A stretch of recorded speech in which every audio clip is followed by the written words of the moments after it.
Hello, it is the cousin, and I'm back again with another season recap for the third season of beer tasting.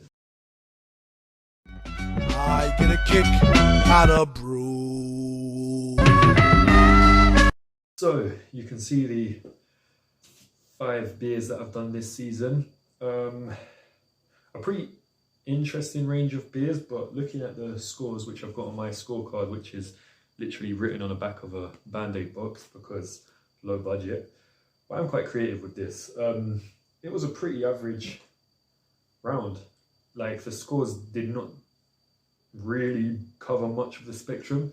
I think every rating was a 3 or a 4 for most of the beers we've done. So just to recap, we started off with the Abbot Ale and worked our way to the Hobgoblin Ruby, which I recorded yesterday, covering the Gem, Atlantic Pale Ale and Tongham Tea in between.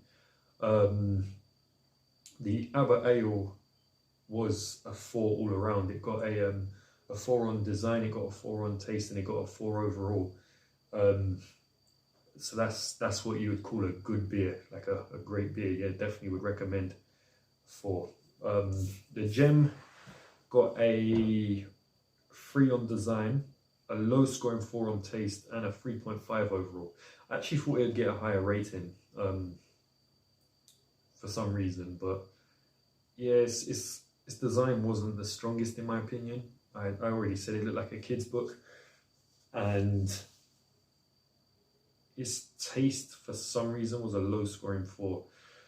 So yeah, it just made a 3.5, I think. Atlantic Pale Ale, just like the Abbott's Ale, was an all-round 4 on design, taste and overall. So these two beers, pretty neck and neck, both good beers, definitely recommendable.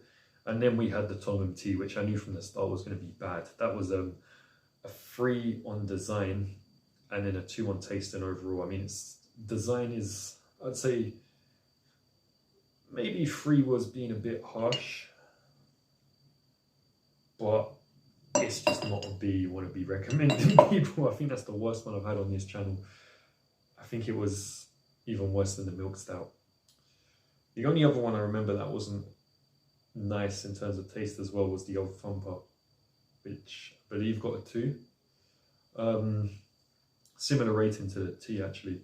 I think exactly the same. Design was a 3 and then the other 2 were 2. And then we had the Hobgoblin, which had a design which was a good design 4. His taste I think just barely scraped a 5, but that makes me wonder. I don't know if I would say it's better than this one from what I remember, but it's what I gave it. And one thing I will say is I could definitely taste the, it said here it had a rich and fruity taste, and I could definitely taste raisins and figs in it, and dates, which it says on the back. So that took me a while to grasp that, but that worked out for it. And then it got a 4.5 overall. So this is actually the best beer of the season. So we've gone from a 4, a 3, 4, 3, 4.5. So yeah, overall, we didn't escape the 3 to 4 range. Although technically 4.5 is 0.5% out of it. So what I'm going to do is I'm going to put these in order of design, taste and overall, so you can see which is which, and then compare them against each other, since I've forgot the ratings for the other beers I've done and I can't be bothered to just bring them all down and then fit them all on the table. That's just going to take too long. I might do it at the end of the video, who knows. So let me go and do that now. So here I've got them in order of design, with these 3 all getting a 4 and then these 2 getting a 3, and I've put them in order of which one I think had the strongest 4 and the strongest 3. So I think the Abbot Ale has the best design of all of them. The Hobgoblin comes second, and then I think the Atlantic Ale just doesn't stand out as much or have as much going for it as these 2 do. And the reason I put Abbot above the Hobgoblin is more because the Hobgoblin one isn't as versatile with its peers or beers. Whereas the Abbot Ale just has this nice sort of traditional look to it. So Abbot Ale is winning. And with the freeze, why are they shaking so much? With the freeze, I put tea above gem, just because I think gem just does not look how a beer should look. I will not accept that as a design for a beer. I'm not saying it's a bad design in general, but as a beer, I just don't think it's a beer's design. So next we'll go on to the taste. So for the taste, Hobgoblin is the best tasting one with its powerful taste, followed by Avanzayo. This one got a 5, and this one got a 4. In fact, this one got a 4 as well, but a low scoring 4. So 5, 4, low scoring 4, and then that one got a 2. Yeah. This one is very similar to this one in taste, as they both had that sort of fruity, warm, sweet, rich sort of taste to it. And this one tasted, a bit more. This one tasted a bit more ale-y, which is why it didn't taste as good as these two. And then gem was, I can't remember how that tasted. What does it say on the back? I don't know, but it just scraped a 4. I remember that. And tea is just awful. So, but for how they taste, how they scored overall, I'm gonna now put them in that order. Okay, it turns out they're in the exact same order. This is literally how they scored in general. I think the taste is a bit more dominant than design. Sometimes a beer can pick a few points up on design, but the taste is the main thing here, as is beer tasting, not beer looking. Hobgoblin was the best, although I don't think Abbot Ale is far off. I mean, this isn't a 5 and a 4, this is a 4 and a 4.5. I feel like that Abbot Ale, I'm not saying that just because it's got a lower score, it's not as good as the Hobgoblin. I think these two are pretty equal. The Atlantic is a good beer, not as good as these two, but still good. The Gem is pretty average, and the tea, again, just awful, would not recommend. What I will do is I'm going to attempt to get all these beers with the previous seasons. How I'm going to do that, I have no idea, because I've got limited space, but we'll try.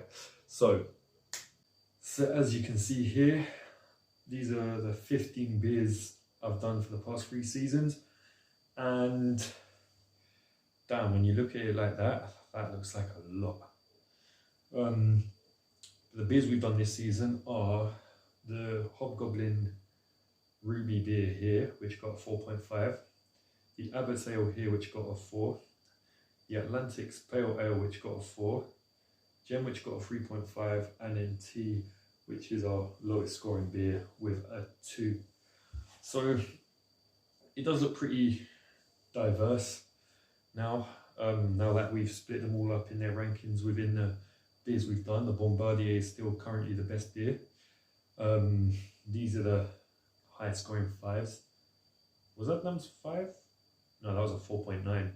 So then these ones all the way to the Gem, all these ones like here, are the 4. I was going to say 4%, just the 4s. So these are good beers. These are like the amazing, the best, but these are the good beers. Then we've got these ones here, which are the 3s.